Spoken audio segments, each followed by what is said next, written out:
এক বাপ মায়ের তিন ছেলে বসেছে ঘরের বৈঠকে। ঘটনাটা মন দিয়ে শোনেন। বড় ছেলে বলতেছে, আমরা তো 3 ভাই, আমাদের আব্বা আম্মাকে আমরা মাসে কই দিন খাওয়াবো, চলো আমরা একটা সিদ্ধান্ত নেই। বড় ছেলে বলতেছে, চলো আমরা মাসে 10 দিন করে ভাগ করে 3 দশে 30। মেজো ছেলে বলতেছে, না 10 দিন না, 1 মাস করে ভাগ করি, এক এরকম করে খাওয়াই। ছোট ছেলে বলতেছে, ভাই যদি আপনাদের অনুমতি থাকে 10 দিন করেও ভাগ করার দরকার নাই, 1 মাস করেও ভাগ করার দরকার নাই, বরং সব সময় আমার আব্বা আম্মাকে আমার কাছে দাও, আমি খাওয়াবো। বাকি 2 ভাই চিন্তা করতেন, ভালো হয়েছে, আমাদের এবার একটু খরচ কমলো। 2 ভাই বললো, ভাই ঠিক আছে, আমরা খুশি। এক ব্যক্তি এসে ছোট ছেলেকে জিজ্ঞেস করলো, ভাই তুমি তো ব্যাককল কেন? ব্যাককল কেন, এই প্রশ্ন কেন করেছো? তুমি তোমার ভাইদেরকে দায়িত্ব না দিয়ে একাই যে তোমার বাপ মায়ের দায়িত্ব না, এখন 2 জনকে যদি খাওয়াও, তোমার তো পয়সা খরচ হলো বেশি, ভাগ করলে তো একটু বাঁচতা, তোমার একটু খরচ কমতো। তাই আমি ব্যাককল না, আমার ভাই 2টা ব্যাককল, আপনিও ব্যাককল। মানে বুঝলাম না। তো এই জন্য আমার 2 ভাই আর আপনাকে আমি ব্যাককল বললাম। আমি আজকে এত বড় হয়েছে, আমার মা বাবা আমাকে জন্ম দিয়েছে। আমি যখন ছোট ছিলাম, আমার মা আমার বাবা আমাকে ভাগ করে নাই। 2 জনে এত আদর স্নেহ মমতা ভালোবাসা দিয়ে লালন পালন করেছে। এখন আমার মা বাবা বুড়া মানুষ, বুড়ি মানুষ, আমি বুড়ো হয়েছি। আমি যদি আজকে আমার উপার্জিত পয়সা থেকে আমার মা বাপকে খাওয়াই, আমার সম্পদ কমবে না। যদি আমার মা বাপকে খাওয়ানোর পরে আমার মা বাপ খুশি হয়ে দোয়া করা লাগবে না, যদি একটা মুচকি হাসি শুধু মারতে পারে, আল্লাহর আরশ আমার উপরে খুশি হয়ে যাবে। আল্লাহর আরশ যদি আমার উপর খুশি হয়ে যায়, আমার জীবনে সম্পদের কোনো অভাব থাকবে না। আসল ব্যাককল হলো সে মা বাপকে দূরে রাখে, যে প্রকৃত আপনজন আছে মা বাপকে কাছে রেখে মা বাপকে খাওয়ায়া চিকিৎসা করায়া মা বাপের খেদমত করে দেয়। কথা কি বোঝা গেল? যুবক ভাইয়েরা, ঘরের মধ্যে মা বাপ আছে মানে বুঝবেন আপনার বরকত এখনো আছে। মা বাপকে ভাগ করবেন না। ইয়াসআলুনাকা মাযা ইউনফিকুন, আল্লাহ কোরআনে বলেছে, ও নবী, মানুষ আপনাকে জিজ্ঞেস করছে তারা কোন কোন পথে খরচ করবে, আপনি বলে দেন ফালিল ওয়ালিদাইন, খরচের লিস্টে যেন মানুষ 1 নম্বরে তার মা বাবাকে রাখে। 1 নম্বর লিস্টে রাখতে হবে কাকে? আরো জোরে বলেন কাকে? এই মা বাপ সম্পর্কে আল্লাহ নবী বলেছেন, হুমা জান্নাতুকা আও হুমা নারুকা, পিতা মাতা তোমার জান্নাত অথবা পিতা মাতা তোমার জন্য জাহান্নাম। অর্থাৎ মা বাপকে খুশি করলে আল্লাহর জান্নাত পাওয়া যায়, মা বাপ বেজার হয়ে গেলে জান্নাত নসিব হবে না, জাহান্নামে যাওয়া লাগবে। বলেছেন কে? খবরদার, পিতা মাতার খেদমত ছাড়বেন না, জীবনে বরকত পাবেন, টাকা পয়সার অভাব হবে না। আপনি মা বাবার পায়ের কাছে পড়ে থাকবেন, গোটা দুনিয়া আপনার পায়ের তলায় ফেলে দিবেন। মা বাবাকে খুশি করবেন। পৃথিবীতে যারা সফল হয়েছেন, বড় হয়েছেন, মা বাবার দোয়া নিয়েছেন। আমার তো বাবা নাই, মা আছেন, আমি এখনো প্রতিদিন ফোনেও দোয়া চাই। যে আজকে আপনাদের এখানে আসতেছিলাম, আপনাদের এখানে আসার পরে চাঁদপুর আসার পরে ফোন দিলাম, বললাম আম্মা একটু দোয়া করেন। বাড়িতে গেলেও মাথাটা আগায় দিয়ে আম্মা একটা ফুল দেন, দোয়া করেন। আম্মা আসে বলে, তুমি তো কোরআনের ছাত্র, আলেম বানিয়েছি, তোমাকে আমি কি বলবো? আমি বললাম, আপনি কিছু পারেন আর না পারেন, শুধু বিসমিল্লাহ বলে ফু মারেন, কারণ কোনো কিছু করার চাইতো আপনার ফুটা আমার জন্য অনেক দামি, ঠিক না বেঠিক? এই জন্য বেশি বেশি আব্বা আম্মার দোয়া নেবেন। মা বাবার দোয়া যারা পাবে, দুনিয়া আখিরাতে যারা সফল হয়ে যাবে। আরেকটা বিষয় হলো আত্মীয় স্বজন। আল্লাহ নবী বলেছেন, আত্মীয়তার সম্পর্ক যারা ছিন্ন করবে, আল্লাহ তাদের সাথে সম্পর্ক ছিন্ন করবেন। অনেক মানুষ আছে যে ওয়াদা শুনতে আসছে, কিন্তু চাচা চাচি, দাদা দাদি, নানা নানি, খালা খালু, আত্মীয় স্বজনের সাথে ফুফাফুফি কারোর সাথে সম্পর্ক নাই। আত্মীয়তার সম্পর্ক ছিন্ন করবে যারা, এদের সাথে আল্লাহ সম্পর্ক ছিন্ন করবেন। জীবনে যদি টাকা পয়সায়, উপার্জনে, রিজিকে, হায়াতে, ব্যবসা বাণিজ্যে, সব জায়গায় যদি বরকত চান, আব্বা আম্মা এবং আত্মীয় স্বজনের সাথে সুন্দর আচরণ করবেন। তাতে করে আপনার জীবনকে বরকত দিয়ে যিনি ভরে দিবেন, জোরে বলেন তিনি কি? কষ্ট হচ্ছে আপনাদের? 7 নম্বর হলো জীবনে বরকত পাবে তারা সকালবেলা ঘুমাবে না যারা, সকালবেলার ঘুম বাদ দিবে যারা, জীবনে বরকত পাবে তারা। কিন্তু বেশিরভাগের অভ্যাস হলো সকালবেলা ঘুমায়, সকালবেলা ঘুমায়। ফজরের নামাজের পরে আর ঘুমাবেন না, কারণ ১৫০০ বছর আগে আল্লাহর নবী এই দোয়াটা করে গিয়েছেন, আল্লাহুম্মা বারিক লি উম্মতি ফি বুকুরিহা।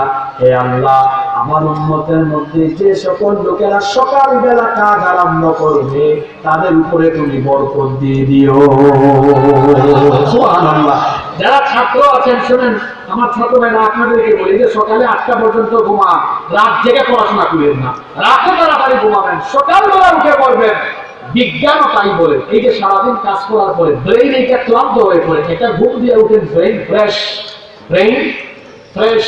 এই ফ্রেশ ব্রেইনে যখন কিতাব হাতে নিয়ে পড়বেন, দেখবেন যেটা একবার পড়বেন শেষ, ইনস্টল, ডাউনলোড এবং ইনস্টল একসাথে হবে।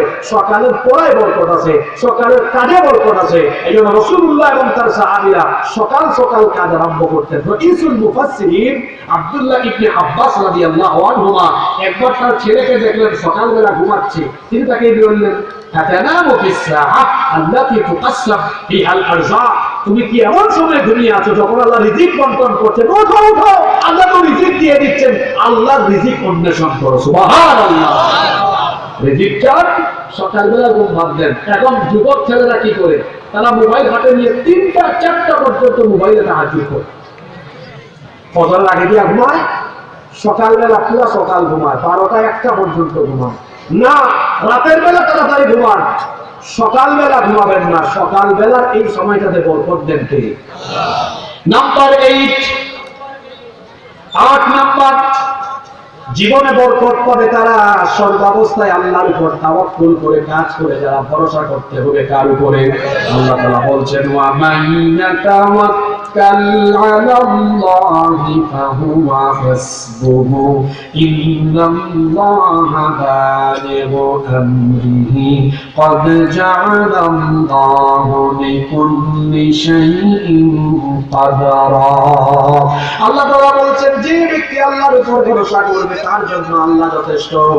অন্য একটা হাদিসে আল্লাহ নবী বলেছেন, লাউ আন্নাকুম কুনতুম তাওয়াক্কালুনা আলাল্লাহি হাক্কা তাওয়াক্কুলিহি লারুযিকতুম কামা তুরযাকুত তায়রু তাগদু খিমাসান ওয়া তারুহু বিতানান।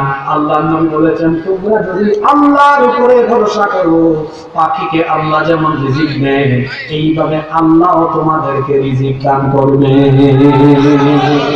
আচ্ছা বলেন তো, সকালবেলা যে পাখি বাসা থেকে বের হয়ে আকাশে ডানা ঝপটায় ঝপটায় উড়ায়, সে কি উড়ে বেড়ায়? এই যে সে উড়ে বেড়ায়, সে কি জানে কোথায় তার আজকের খাবার আছে? কথা বলে না, জানে? জানে? সকালবেলা যে বাসা তার পাখি থেকে বের হয়ে আকাশে ডানা ঝপটায় আর উড়াল দেয়, ও তো জানে না কোথায় তার খাবার আছে। কিন্তু কোনো পাখি না খাইয়া মরে না, দেখা যায় সন্ধ্যার আগে পেট ভরাইয়া তার বাসায় ফিরে আসেন কে? অনেকে আছে রিজিকের ভয়ে, অনেক আলেমও আছে রিজিকের ভয়ে মসজিদে চাকরি করে। সত্য কথা বলেন, অনেকে চাকরি করে। গত বছর আলিয়া মাদ্রাসার সিলেবাস নিয়ে আমি যখন কথা বলেছিলাম, অনেক আলিয়া মাদ্রাসার হুজুর আমার উপর থাকছে, আপনারা শুনছেন না বক্তব্যগুলো? অনেকে খেপছে। আমি তখন বললাম, আপনারা কথা বলেন না কেন? চাকরি চলে যাবে, তাই না? আমি তখন অনেক জায়গায় বলেছিলাম, রাস্তায় একটা পাগলও না খেয়া বলে না। আমি তো সারা দেশ সফর করে, দেখবেন রাতের বেলা চললে দেখা যায় অনেক পাগল লোক রাস্তাঘাটে, ওকে না খেয়ে মরে? একটা পাগল তো না খেয়ে মরে না। প্রত্যেকে রিজিক নিয়ে জন্মিয়েছে, রিজিক দিয়েন কে? হ্যাঁ, আপনি রিজিকের জয় সত্য কথা বলেন না, খবরদার। আল্লাহর উপর ভরসা করবেন, রিজিকের ব্যবস্থা করে দিবেন কে? রাজ্জাককে ভয় করবেন, রিজিকের ব্যবস্থা এমনি হয়ে যাবে। আর রিজিকের পেছনে দৌড়াবেন, চিরকাল আপনি ফকির থাকবেন, গরিব থাকবেন। রাজ্জাকের ভয়ে রাজ্জাকের পথে চলবেন, রিজিক দিবেন রাজ্জাক। রাজ্জাককে, ইন্নাল্লাহা হুয়ার রাজ্জাকু যিল কুওয়াতিল মাতিন। রিজিকের চাবিটা কিন্তু আল্লাহর হাতে, তিনি রিজিক দেন, যাকে ইচ্ছা বাড়িয়ে দেন, যাকে ইচ্ছা কমায় দেন। এই জন্য আল্লাহর উপর ভরসা করে জীবনে চলতে হবে, তাহলে জীবনটাকে বরকত দিয়ে ভরে দিবেন কে? নাম্বার 9 নাম্বার ইস্তেগফারের সাথে লেগে থাকবে যারা, আল্লাহর তরফ থেকে বরকতের অধিকারী হবে তারা। সুযোগ পেলেই পড়বেন, সময় পেলেই পড়বেন আস্তাগফিরুল্লাহ। বাক্যটা ছোট কিন্তু এটার ফজিলত এত বেশি। আল্লাহর নবী বলেছেন, কেউ যদি তার জীবনের গুনাহের জন্য লজ্জিত হয়ে এই আস্তাগফিরুল্লাহ ছোট্ট বাক্যটা পড়ে নেয়, তার আমলনামায় সমুদ্রের ফেনা পরিমাণ গুনাহ যদি থাকে আল্লাহ সব গুনাহ তার মাফ করে দেন। যখন কোন ব্যক্তিকে আল্লাহ মাফ করে দেন তখন ওই ব্যক্তির প্রতি আল্লাহর দয়া থাকে কম না বেশি।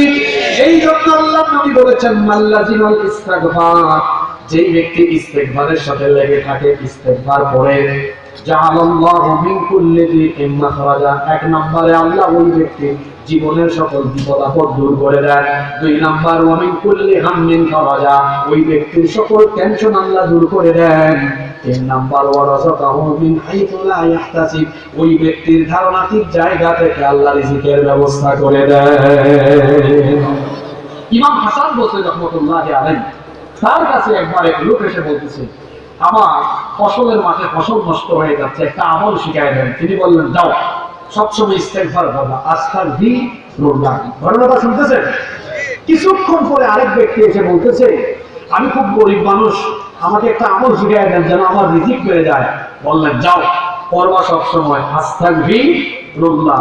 তারপরে কিছুক্ষণ পরে আরেক ব্যক্তি আসলো, সেই ব্যক্তি এসে সন্তান নাই, বললো আমার সন্তান যেন হয়, আপনি একটা আমল শিখাই দেন। বলেন আস্তাগফিরুল্লাহ করবেন। আচ্ছা, তোমার কাছে আসলো কয় ব্যক্তি? তিনজনকে আমল দিলেন তিন রকম না একরকম? প্রথম জন এসে বলছে আমার ফসল নষ্ট হয়ে যাচ্ছে, আস্তাগফিরুল্লাহ। দ্বিতীয় জন এসে বলতেছে আমার গরিবী হালত আছে, দোয়া করেন আল্লাহ যেন রিজিক দেন, আস্তাগফিরুল্লাহ। তৃতীয় জন আসছে, এসে বলতেছে আমার সন্তান নাই, সন্তান যেন হয়, আস্তাগফিরুল্লাহ করেন। তিনজনকে আমল দিলেন কয়টা? তার খাদেম তাকে জিজ্ঞেস করলেন, হুজুর তিন ব্যক্তিকে একরকম আমল শিখাই দিলেন কেন?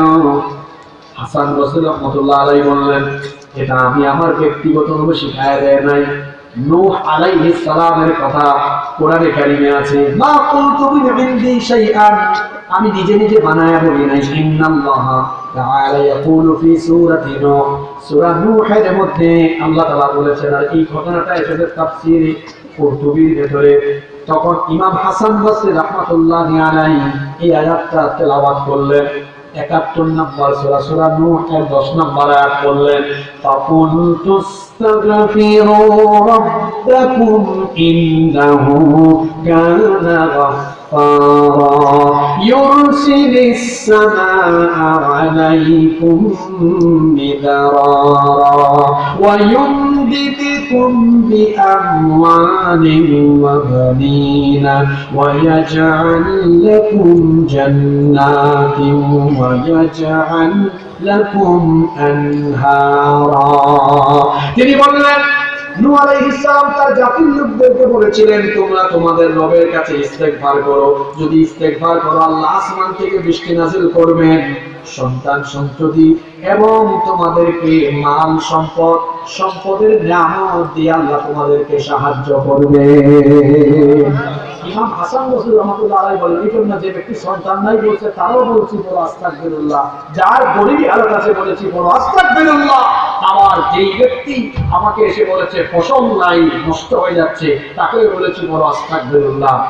আস্তাগফিরুল্লাহ আমল করলে পরে রিজিকের টেনশন হবে না, রিজিক বাড়াই দিবেন কে? আমার রাসূল ডেইলি ইস্তেগফার করতেন আল্লাহর দরবারে কয়বার? মাশাআল্লাহ। এখান থেকে ২-৩ জন জবাব দিয়েছেন, কতবার? না, ৭০ থেকে ১০০ বার। ৭০ থেকে। এবার আপনারা আমাকে বলেন, রাসূলের জীবনে কি কোনো গুনাহ আছে? গুনাহ নাই, কিন্তু তারপরে ইস্তেগফার ৭০ থেকে ১০০ বার। এবার আপনারা আমাকে বলেন, আমাদের জীবনে গুনাহ আছে না নাই? আপনারা ইস্তেগফার করেন কয়বার? একবার। হায় হায় হায় হায়, আমাদের দেশে হবে সেই ছেলে কবে, কথায় না বড় হয়ে মসজিদ শুনে যান, বেশি বকবক করেন না, কথা বলবেন কম, কাজ করবেন। আজ সিদ্ধান্ত নিন রাসূলের একটা সুন্নাতের উপর আমল করি না।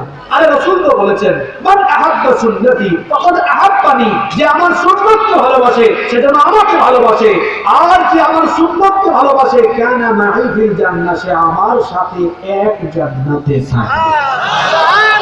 রাসূলের এই সুন্নাত ডেইলি 70 থেকে 100 বার ইস্তেগফার পড়া আপনারা করতে পারবেন? মানুষ লাভ ছাড়া কিছু করতে চায়, ইস্তেগফারের একটা লাভ আছে, এই লাভটা কি বলবো? এবার শুনেন ইস্তেগফার করলে পরে কি লাভ হয়।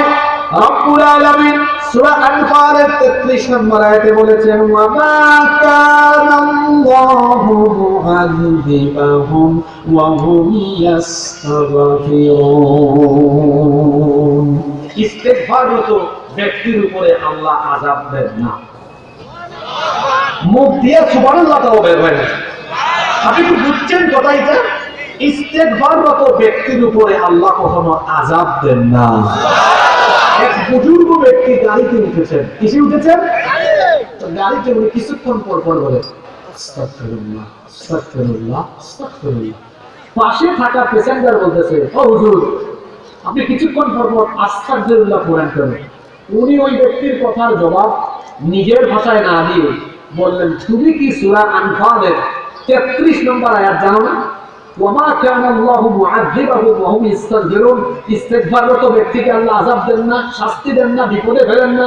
তুমি জানো না এখন আমরা গাড়িতে আছি, এই গাড়ি যে কোনো মুহূর্তে অ্যাক্সিডেন্ট করতে পারে। শুধু গাড়ি না, আমরা 24 ঘন্টায় রিস্কের ভেতরে আছি, প্যান্ডেলও রিস্কের ভেতরে। এখানে কোনো আসমানি গজব জঙ্গি গজব আসতে পারে। দেখেন যে কিছুদিন আগে আমেরিকা হলিউড লস অ্যাঞ্জেলেস দাবানলে শেষ হয়ে গিয়েছে। কত ধনী ধনী ব্যক্তিরা সেখানে বসবাস করে, দাবানলে সব পুড়ে ছাই। আপনি রাতের বেলা বাড়িতে ঘুমাবেন, একটা ভূমিকম্পে আপনার ঘর বাড়ি তছনছ হয়ে যেতে পারে। মোট কথা 24 ঘন্টা আমরা রিস্কের ভেতরে আছি না না। এই বুজুর্গ ব্যক্তি বললেন আমরা যে গাড়িতে আছি অ্যাক্সিডেন্ট করতে পারে। আমি শুধু গাড়িতে না, সব জায়গায় এই জায়গায় থাকলে কিছুক্ষণ পর পর আস্তাগফিরুল্লাহ এই কারণে পড়ি কারণ আল্লাহ ওয়াদা করেছেন ইস্তেগফার করনেওয়ালা লোককে আমরা বিপদে ফেলবেন না। এখান থেকে একটা আমল শিখে যান, যতক্ষণ আপনি জেগে থাকেন কিছুক্ষণ পর পর বলবেন কি? জোরে বলেন কি বলবেন? পারবেন তো ইনশাআল্লাহ। 10 নম্বর জীবনে বরকত পাবে তারা হালাল উপায়ে উপার্জন করবে, যারা হারামের ধারে কাছেও যাবেন না। হারামে কোনো হারাম পাওয়া যায় না। হারাম উপায়ে যারা পয়সা উপার্জন করে সম্পদ কামায় এরা জীবনের মধ্যে কোনো বরকত পায় না, কারণ হারামের মধ্যে কোনো আরাম পাওয়া যায় না। আল্লাহ নবী বলেছেন ইন্না হাদাল মালা হুল্লাহ, নিশ্চয়ই দুনিয়ার এই সম্পদ হলো বড় সুমিষ্ট সুস্বাদু। মান আখাযাহু বিহাক্কিহি ওয়া ওয়াদাহু ফি হাক্কিহি ফানি'মাল মাউনাতু হুয়া। আল্লাহ নবী বলেছেন যে ব্যক্তি সৎ পথে সম্পদ আয় করে সেই ব্যক্তি, যে ব্যক্তি সৎ পথে সম্পদ আয় করে সৎ পথে ব্যয় করে আল্লাহ ওই ব্যক্তিকে নিয়ামত দেন। ওয়া মান আখাযাহু বিগাইরি হাক্কিহি কানা আল্লাযী ইয়াকুলু ওয়া লা ইয়াশবা। আর যে ব্যক্তি অসৎ পথে সম্পদ উপার্জন করে ওই ব্যক্তির তুলনা উপমা উদাহরণ হলো ওই ব্যক্তির মতো যেই ব্যক্তি খাবার খায় কিন্তু তার পেট ভরে। আপনারা বুঝছেন? আমাদের দেশে চোর আছে, একটা হলো অভাবের চোর আর একটা হলো স্বভাবের চোর। কথা বুঝেন না? আচ্ছা, মসজিদের মধ্যে জুতা চুরি করে এই লোকটা হয়তো অভাবের কারণে করতে পারে, আপনার ক্ষেত থেকে কিছু সবজি নিয়ে গেছে, হতে পারে এই লোকটা অভাবী চোর। আপনারা বলেন তো সরকারের কাছ থেকে বেতন পায় 80,000 90,000 টাকা, এরপরেও কলমের খুঁটায় প্রতি মাসে কোটি কোটি টাকা চুরি করে, এটা কি অভাবের চোর না স্বভাবের? আমার দেশে অভাবী চোরের সংখ্যা বেশি না স্বভাবের চোরের সংখ্যা বেশি? যদি বলেন এই স্বভাবের চোরেরা চুরি করতে করতে করতে করতে সম্পদের পাহাড় গড়েও এরা শান্তি পায় না, কারণ অবৈধ পথে হারাম পথে উপার্জনে এই সম্পদে হারামে কোনো আরাম থাকে। দেখেন নাই চোরের দল, স্বভাবের চোরেরা যাদের স্বভাবই চুরি করা, চুরি করতে করতে সম্পদের পাহাড় করে এগুলা বুক করতে পারে নাই। দেখেন নাই আপনারা জুলাই আগস্টে সব ফেলে রেখে জামাতের সাথে চুরের মতো দেশ ছেড়ে পালিয়ে গিয়েছে। আপনি মনে রাখবেন হারামে কোনো কি থাকে না। আমার দেশে অভাবের চোর কম, স্বভাবের চোর বেশি। এই স্বভাবের চোর নাই দেশটাকে খাইব। সম্মানিত ভাইয়েরা, তাহলে জীবনে বরকত পাবেন। হালাল পথে যতটুকু উপার্জন করে হালালে থাকেন, অল্প হলেও বরকত দিবেন কে? 11 নম্বর, ধন সম্পদ থাকলে, সামর্থ্য থাকলে পরে আল্লাহর পথে আপনি দান সদকা করবেন। সম্পদ আল্লাহর পথে দান সদকা করলে এই সম্পদ কমে না, বরং সম্পদ বাড়িয়ে দেন কে? আল্লাহর নবী বলেছেন, মা মিন ইয়াউমিন ইউসবিহুল ইবাদু ফীহি ইল্লা মালাকান ইয়ানজিলান। প্রত্যেকদিন সকালবেলা দুইজন ফেরেশতা অবতরণ করে, ফায়াকুলু আহাদুহুমা, একজন বলে, আল্লাহুম্মা আতি মুনফিকান খালাফা, হে আল্লাহ, যে ব্যক্তি তোমার পথে দান করে তার সম্পদ তুমি বাড়িয়ে দাও। সুবহানাল্লাহ। আরেক ফেরেশতা বলে, ওয়ায়াকুলুল আখার, আল্লাহুম্মা আতি মুমসিকান তালাফা, হে আল্লাহ, যে ব্যক্তি কৃপণ তার সম্পদ তুমি ধ্বংস করে দাও।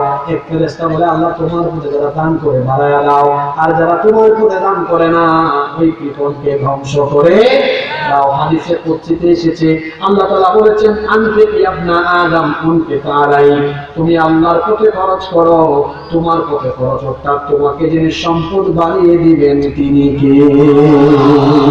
কিপটাদের সম্পদ বাড়ে, বরং দানশীলদের সম্পদ বাড়িয়ে দেন কে? এই বছর যারা 5 লক্ষ টাকা দান করবে, দেখবেন পরের বছর তার সম্পদ এত বাড়বে যে আরো বেশি দান করতে পারবে। কারণ দানশীলদের সম্পদ কোনোদিনও কমে না। আল্লাহ কোরআনে বলেছেন, ইয়ামহাকুল্লাহুর রিবা ওয়া ইউরবিস সাদাকা, সুদকে আল্লাহ নিশ্চিহ্ন করে না, সাদকার মাধ্যমে আল্লাহ সম্পদ বাড়িয়ে দেন। সুবহানাল্লাহ। 12 নম্বর, আল্লাহর তরফ থেকে বরকতময় জীবনের অধিকারী হবে তারা, সময়কে কাজে লাগাবে যারা, সময় নষ্ট করবে না যারা, সময়ের কাজ সময়ে করবে। মনে রাখবেন, টাকা গেলে টাকা পাওয়া যায়, সম্পদ গেলে সম্পদ পাওয়া যায়, কিন্তু সময় গেলে সময় আর পাওয়া যায়। আচ্ছা, 2015 সালে এই মধুহাটি, এই বড়বাড়ি এলাকার কোন ব্যক্তি যদি ব্যবসায় 10 লক্ষ টাকা লস করে 2025 সালে 50 লক্ষ টাকা লাভ করার সুযোগ আসতে পারে কি পারে না? কিন্তু আমার আপনার জীবন থেকে 2015, 16, 17, 18, 19, 20, 21, 22, 23, 24 যে বছর সময় চলে গেছে, আর কোনোদিন ফিরে পাবেন? তাহলে টাকা গেলে সম্পদ গেলে টাকাও পাওয়া যায়, সম্পদও পাওয়া যায়, সময় গেলে সময় পাওয়া যায়। সময়কে কাজে লাগিয়ে সম্পদশালী হওয়া যায়, কিন্তু সম্পদ দিয়ে জীবনের ফেলে আসা সময়কে ফিরিয়ে আনা যায় না। এজন্য সময়কে যারা কাজে লাগায় এদের জীবনে বরকত দেন কে? 13 নম্বর, যারা আল্লাহর তরফ থেকে নিয়ামত পাওয়ার পরে নিয়ামতের শুকরিয়া করে, আল্লাহ এদের সম্পদ কমান না, কোনো কিছুই কমান না, বাড়ায়া দেন কে? লাইন শাকারতুম লাযীদান্নাকুম ওয়া লাইন কাফারতুম ইন্না আযাবি লাশাদীদ। যদি শুকরগুজারি জীবন যাপন করো, বাড়াই দিবেন কে? কিন্তু একটা সত্য কথা হলো, আমাদের কোনো শুকরগুজারি নাই। এক বেটার কাছে সাইকেল একটা আছে, রাস্তায় দেখে এই ধরনের 180 গাড়ি হিরো দেখে, তো যদি এটা হইতো হিরো পাইছে, তো ওই দেখো ডিসকভার পালসার দেখা যায়, ওটা যদি হইতো পাইছে পালসার ডিসকভার পাইছে, যে এফজেড দেখা যায়, এফজেড পাইছে, এখন যদি একটা এক্স করোলা গাড়ি হইতো, এক্স করোলা হইছে, এখন যদি একটা এলিয়েন প্রিমিও হইতো, এলিয়েন প্রিমিও যদি হয়, এখন যদি একটা হেরিয়ার হইতো, হেরিয়ার হওয়ার পরে বলে এখন যদি একটা ল্যান্ড ক্রুজার হইতো, ল্যান্ড ক্রুজার হলে বলে এখন যদি একটা BMW হতো। মানে এই বেটার চাহিদার কোনো কি নাই। বাড়ি একটা বানাইছিল, বড় বাড়ি মধুহাটিতে, যদি ঝিনাইদহ শহর একটা বাড়ি করতে পারতাম, ওখানে হয়েছে। তো এখন যদি ঢাকার বনানী গুলশান একটা বাড়ি হতো, ওখানে হয়েছে। তো এখন যদি কানাডার বেতন